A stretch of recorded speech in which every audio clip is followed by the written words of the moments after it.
What if the greatest romance of all time was not a gift, but a catastrophe? What if the beautiful river of light in our night sky was not a creation of the gods, but the scar tissue of a broken heart? This is not a story of gentle love. This is a story of a hunger that crossed the uncrossable void, a possession that defied the laws of heaven and earth, and the moment a man loved a star so much, he doomed the world to remember it forever.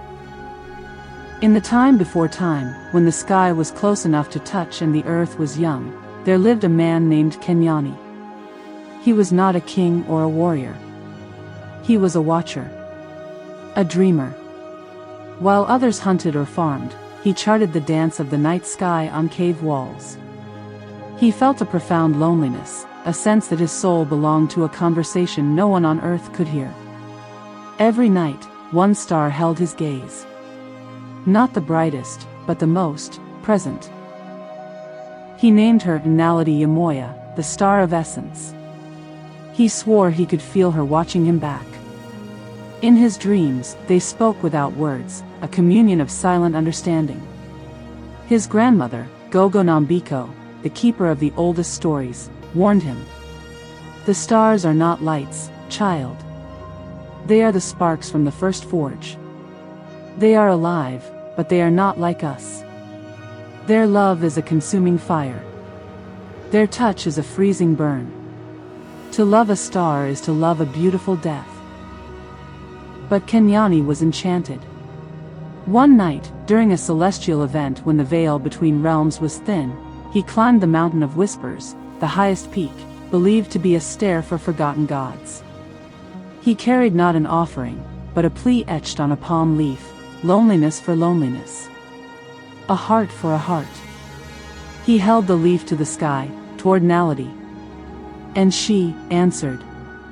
A thin beam of solidified light, cool and silvery, descended from the heavens. It touched the leaf, which burst into harmless, perfumed flame. And from the ash, she stepped. A woman. But not a woman. Her skin held the faint glow of a cloudy moon. Her hair was the dark between stars. Her eyes were pools of ancient, silent light. She was the Star-Maiden, a fragment of the celestial made flesh.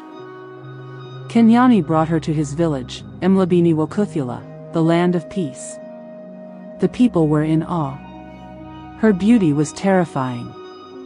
Flowers bloomed in her footsteps. Night-blooming jasmine filled the air with scent wherever she walked. But she brought a perpetual, gentle chill. Fires burned lower in her presence. She did not eat. She did not sleep. She simply was. And Kenyani was in love. A love so profound it felt like worship. For a time, it was paradise.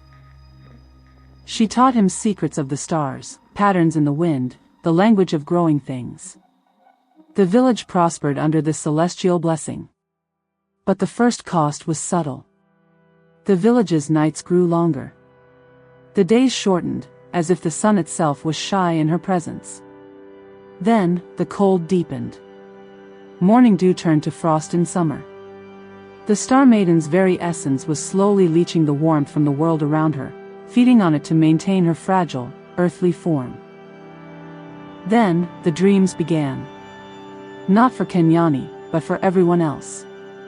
Vivid, terrifying dreams of falling upward into an infinite, freezing blackness, of being watched by countless cold, silent eyes. The villagers grew pale, listless, haunted by the void she had left. Worst of all, Kenyani began to change. His skin took on a pearlescent sheen. His body temperature dropped. He craved not food, but to stand in the moonlight, which now felt warm to him.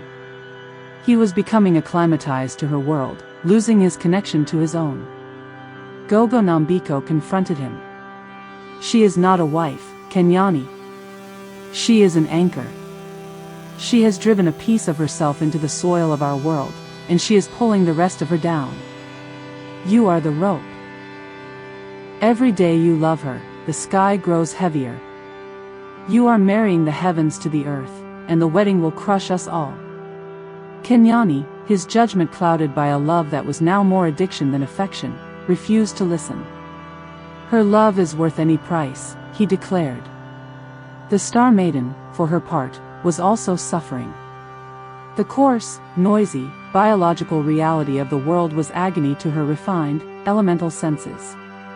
Every argument in the village was a screech in her soul. Every death was a horrifying entropy. She loved Kenyani, but she was trapped in a cage of mud and blood. She began to whisper to him of a solution. A way for them to be together, truly. We must make a bridge, she said, her voice the sound of wind chimes made of ice. Not a mountain for me to descend, but a path for you to ascend. We will meet in the middle. We will make a new place. A borderland. She proposed a ritual. Using the sacred geometry of the stars, they would create a permanent tear in the fabric between the earthly and the celestial. A place where their two natures could coexist. Kenyani, now more star than man in his heart, agreed. They began the ritual on the next moonless night. It required the life force of living things, willingly given. The Star-Maiden, in her alien logic, saw no harm. She called to the moths, the fireflies, the nocturnal birds. Drawn to her cold light, they circled her, and their tiny lives winked out, their energy feeding the spell. A shimmering, silver rift began to open in the air above the mountain of whispers. But the ritual needed a final, powerful catalyst, a heart that had beat in both worlds. Kenyani's transformed heart. He was to offer a drop of his own blood, now thrumming with stellar energy, to seal the bridge. As Kenyani prepared to make the cut, Gogo Nambiko and the village shaman, Bikimpi, arrived at the peak. They saw the widening rift.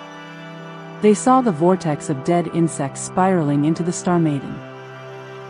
They saw Kenyani, a ghost of his former self, ready to complete the cataclysm. Stop! Bikimpi roared, not to Kenyani, but to the Star-Maiden. You call this love? You are a vacuum. You are sucking the warmth from our world, the life from our skies, to build a nest for your loneliness.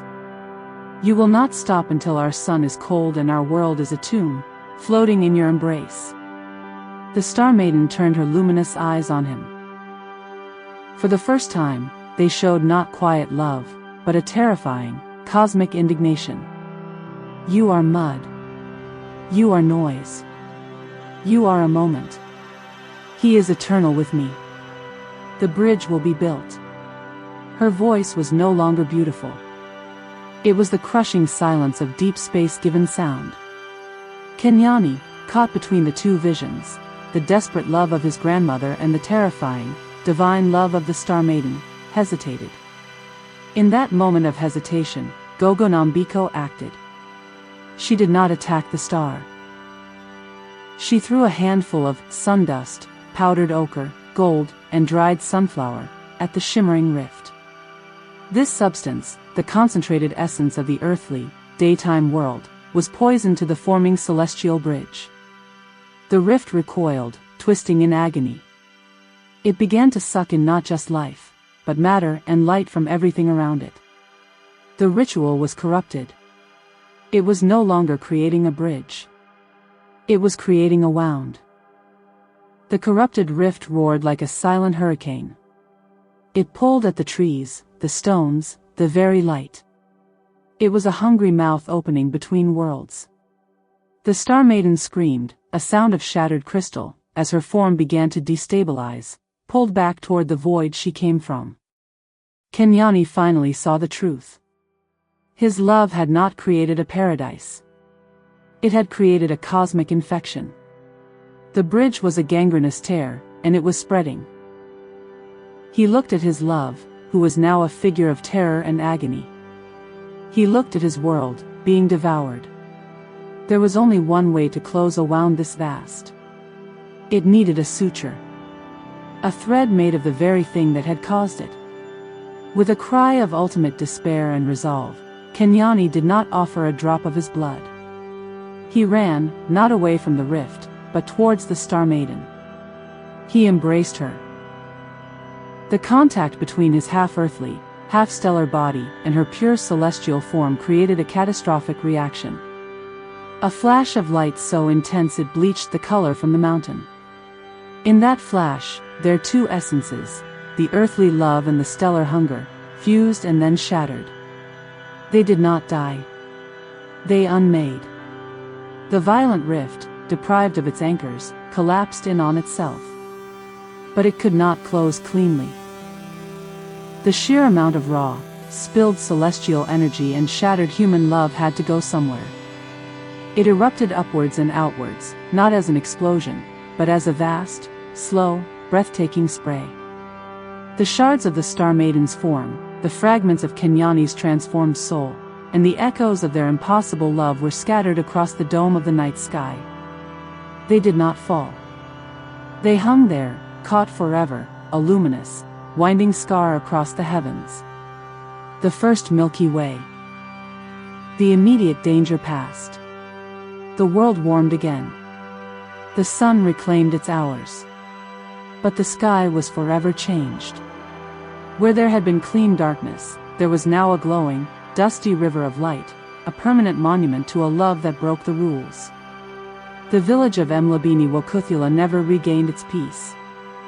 They renamed the mountain, Intaba Yokolo, the Mountain of Sorrow. The people could no longer look at the beautiful night sky without feeling a pang of deep, cosmic melancholy. Gogo Nambiko lived the rest of her long life explaining the new scar in the sky.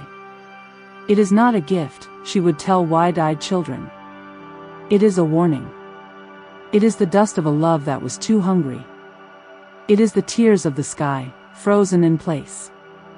When you look at it, remember, some loves are too vast for this world. To try and hold them is to risk tearing the very fabric of reality. And on the clearest nights, if you stare at the Milky Way long enough, some say you can still see the two brightest points within it, forever chasing each other, never to touch, a man and his star, together and apart for all eternity. Kenyani sought a love to fill his cosmic loneliness. He found it, and in finding it, he scarred the universe. The Milky Way is not a gentle love story written in light. It is a cautionary tale etched across the night.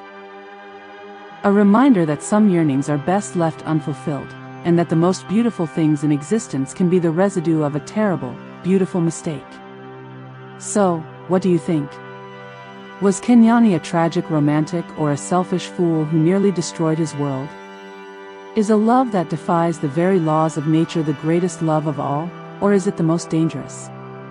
Let me know in the comments below. This is the conclusion of this celestial tale. If you are haunted by stories of love that become possession, then you must see the story of the healer who used serpent venom. The link is on the screen now. Don't forget to subscribe and hit the bell for more tales from the Safari of Tales. Until next time, look up at the stars, but be careful what you wish for from them.